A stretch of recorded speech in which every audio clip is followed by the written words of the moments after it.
Hello, my name is Gregory Arabian. I'm a major in the United States Air Force and we're honorably discharged. And I'm a veteran of Post 41, Corporal Paul Masubian Post in Watertown, Massachusetts. Today we're interviewing a veteran of our post, Myron Edward Dilanian, who is a part of our post, and we're going to review some of his experiences and activities during World War II. Myron, let's start out and tell us, where did you enter the service? I always wanted to fly, so I decided I would join the Naval Air Corps, and I joined that in November of 1942, and I was called to active duty in February of 1943, and I started my training at Wesleyan University, which was a pre-flight. Okay. Well, your record says here that you joined in November 12 of 1942. Now, that was about a year after Pearl Harbor. That's right.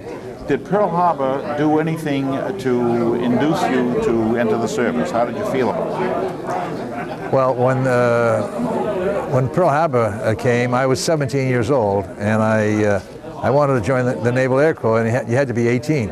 So I had to wait until I was 18 before I could join up. Okay. And had you taken any flying lessons before then? No, I had never even been in a plane. You hadn't? No. But you still wanted to learn how to fly? But flying was I just wanted to do that. Okay. Now it says here, Myron, that you're an aviation radio man 3rd class. That's right. That's a far cry from a pilot, isn't it? That's right. Okay. Well, I was in the flight program for 14 months, and I had flown, I had soloed, and what kind of aircraft? I was flying Cub Cruise, Aeroncas, and Cub Cruises. Okay. When I was at what they call WTS War Training School, that was the second phase of our program. And then after that, we went to Chapel Hill, which was the physical end of it, which was in North Carolina, University of North Carolina, and from there we went to Illinois. Indiana. Your experiences were in learning how to fly what was basically a high-wing, single-engine plane. That's right. Okay. Did you get your wings? No, I didn't. When I was at primary, the government, the Navy decided they had recruited too many pilots. So they were washing us out with the slightest infraction, and I got washed out at primary after being in the Navy for 14 months. So after they washed us out, they told us that we would go back to, we'd have to go into the boot camp after being in the Navy for 14 months. So you went to boot camp. So we went to boot camp, and they asked us after boot camp what field or what part of the service we wanted to go into, and I didn't want to fly anymore after that. You didn't? I said I want submarines. Well, I didn't get submarines. They said that I had too much experience in flying, that they wanted me in the Naval Air Corps. So I was sent to radio school in Tennessee. And I got my 3rd class rating as a radioman and aerial gunner. This is in Memphis, Tennessee? Yes. NATTC, what does that stand for? Naval Air Training Center. Naval Air Training Center with an extra T in there for some reason. Technical Training Center. Naval Air Technical Training Center in Memphis, Tennessee. Memphis, Tennessee. And that's where you got to be a radio man. I got to be a radio man, and then our next phase was to go to gunnery school in Miami. And we trained to be a gunner. What kind of guns did you use? 50 caliber? The plane I was on had 30 caliber machine guns. What kind of a plane? In the tail. It was a Grumman Avenger torpedo bomber. And it was 3-man pilot and a gunner, a turret gunner, and a radioman. The turret gunner operated a 50 caliber machine gun, and I operated a 30 caliber machine gun on the tail. So you were on the bottom of the plane. I was in the bilge, we called it. Yeah, this is the Avenger type plane that George Bush. That's right. That he It's the flew. Bush Avenger. That's correct. That also carried a torpedo, didn't it? It carried one torpedo or two 500-pound bombs. So you did the radio work. You didn't do the navigation work, did you? No. Okay. No, the pilot did the navigation work. Okay. So how long were you there in Tennessee? Oh, we were in Tennessee 3 months, Okay. and then we went to gunnery school in Miami, and then from there we went to the squadron. It says here that you went to NAGS, Miami, Florida. Naval Air Gunnery School? That's correct. Okay. Yes. All right. And I'm trying to bring back my memory here because it's been a long time ago, you know, All right. and I haven't discussed it since I was discharged. okay. So where did you go from Miami? From So here Miami, you were rated as a radio man and as a gunnery student. And then where did you go from there? we went into a Naval Air Station, Fort Lauderdale, and we made up our squadron. And we were there, And what squadron was that? VT-98. Okay. What does VT-98 stand for? It stands for torpedo bomber. Okay. So you flew in torpedo bombers after that? Yes, we did. How was it like being in the bilge of the aircraft? It was dark there, wasn't it? It was. You know, we had a small window on the side here and a small window on this side here. And I'll never forget the first time we went on a gunnery run. We were in the desert out in California. You know, the gunnery runs, they stop, go up and down, and make their sweep, and then come back up. I upchucked, and my gunner was looking at me, and I didn't have anything to upchuck in. I took off my sailor hat, and I upchucked right in my sailor hat. So what you're saying is these Avengers used to do Circle 8s. Yes, Yeah, and that's caused you to get airsick. With the heat and the motion. Yeah. And you know, when you're in the bilge and you don't see the space, you have a tendency of getting a little sick until you get accustomed to it. Of course, after that, it was second nature to us, you know. So did you pretty much get over your air sickness? Oh yeah. Okay. That was just that one time it happened to me. And this was in California. That's right. So you went from Miami to a Naval Air Training Center in California? In California, right? Where was that? Where was that near? San Bernardino, Los Angeles, San Francisco? No, we were in the desert. You're in the desert? Yeah, in the desert. I can't think of the name of the town. All right. I just can't think of the name of the town. And how much more training did you see there? Well, from there, we were shipped out to California, Yeah. and we were in squadrons training, and then they had an announcement that all former cadets could apply to become navigators. You see, in the Army Air Corps, when a cadet didn't make it as a pilot, they gave him an opportunity to become a navigator or a bombardier. But the Navy never had that option. If you didn't make it as a pilot, you went back to boot camp. But then the Navy decided that, you know, we had all this talent sitting out there, let's utilize it. So they sent out a bulletin, and those that wanted to join, become a navigator for 90 days would get their wings as an ensign and then navigator's wings. So I applied for that and was accepted, and was shipped to Clinton, Oklahoma. When I got out there, the war ended. The war ended, and they asked us if we wanted to enlist for 4 years, and I said, no, thank you. So you never made it to be an officer.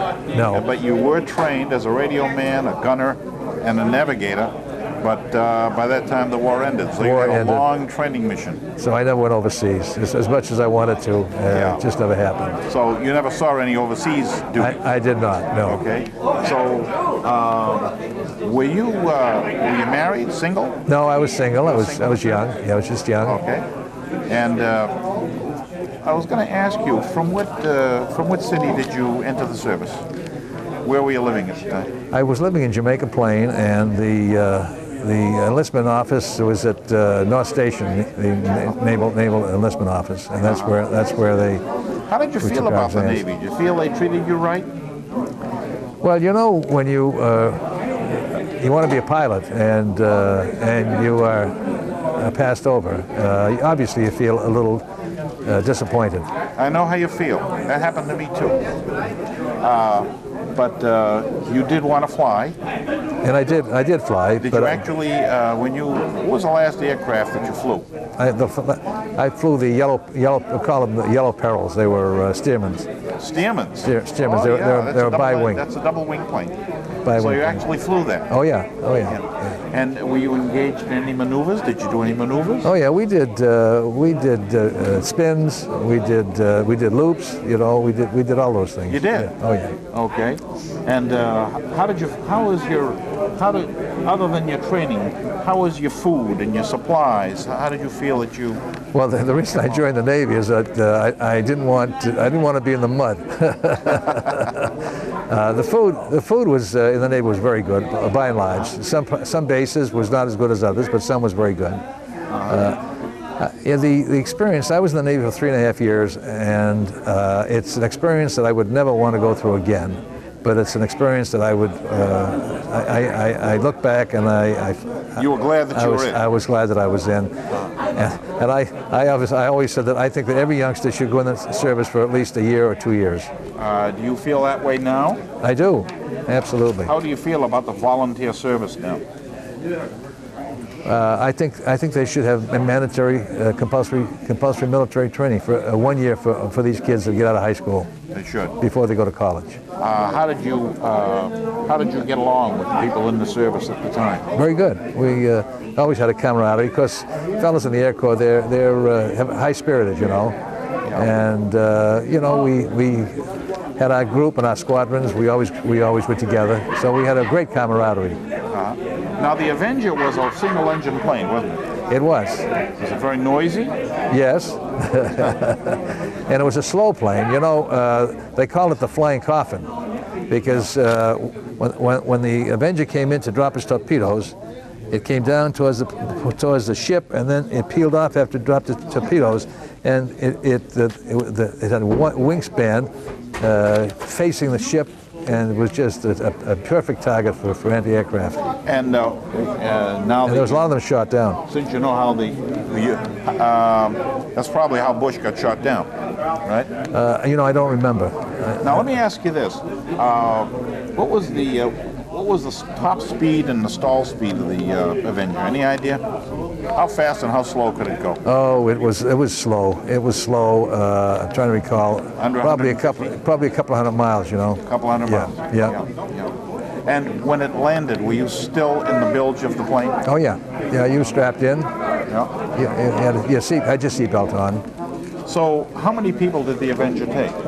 It took the complement of 3 people. It had a pilot, a gunner, and he was also a. There was no co-pilot. No, it's just one seat. Pilot, gunner, and the radio man. The radio man. Yeah. What about the navigator? Who did the navigating? No, there's no navigator.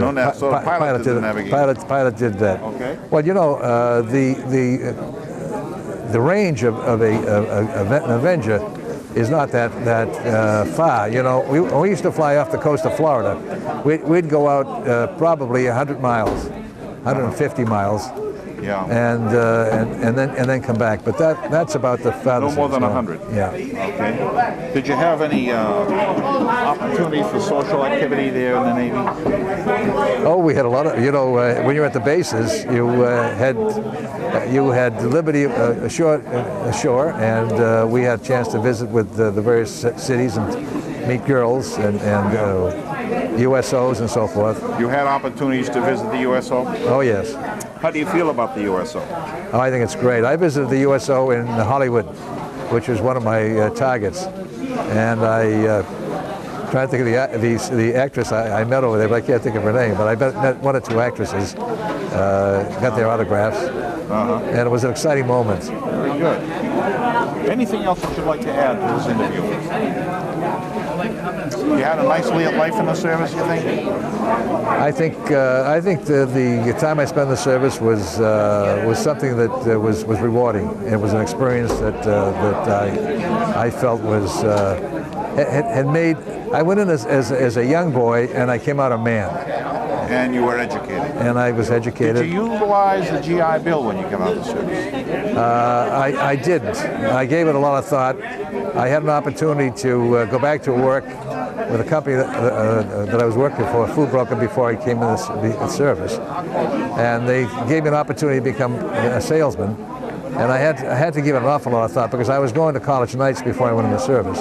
And I was going to go back. Did you go to college under the GI Bill? I did not. You didn't? But I don't regret it because I went back to that company, and I went in as an office boy, and I became executive vice president of the company. You worked your way up? I worked my way up. Well, if that's it, we're going to end the interview here, and hopefully this will be part of the experience of the veterans of Post 41, Corporal Paul S. Must Have Been Post. This is Greg Arabian, signing off. Thank you. Thank you, Greg. Thank you. Greg, why don't Yes, I know Harold Russell. I wanted you, I don't know if anything's been said about him in our meetings, but he lived in Needham, and this was a obituary about him in the Needham. I think that maybe you should read this to the Post today, because he was commander for 3 terms in AmVets. Well, why don't you read it? Well, I thought you would, but you're better at it. I want the membership to participate. All right. I don't want this to be an Arabian But I think that they should hear it. I know. Yeah. But